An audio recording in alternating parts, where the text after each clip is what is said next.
অধিদপ্তর কর্মচারী কাজ করে কেন শুনি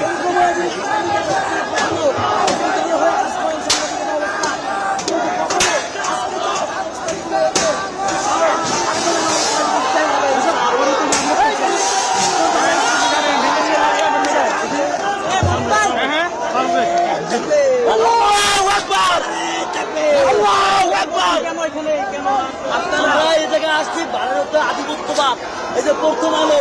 এরা সবসময় ভারতের দেশের ভূখণ্ড নিয়ে তারা ষড়যন্ত্র করেছে। আমরা বলতে চাই সাংবাদিকতার একটা মহান পেশা, কিন্তু যাদের মাধ্যমে আমরা সত্য পাবো,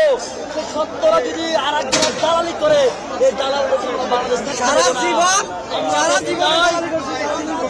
এলাকায় এবং শাহবাগ এলাকায় বিভিন্ন ছাত্র যারা রয়েছে তাদের সমাবেশে উত্তাল হয়ে পড়ে এবং সেখান থেকে একে একে প্রথম আলোতে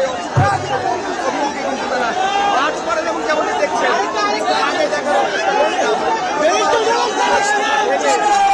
ক্লাস রয়েছে সেগুলো ভেঙে ভেতরের আসবাবপত্র সব ছুঁড়ে বাইরে ফেলে দেয় এবং সেই আসবাবপত্রে কিন্তু জ্বালিয়ে ফেলা হয়েছে।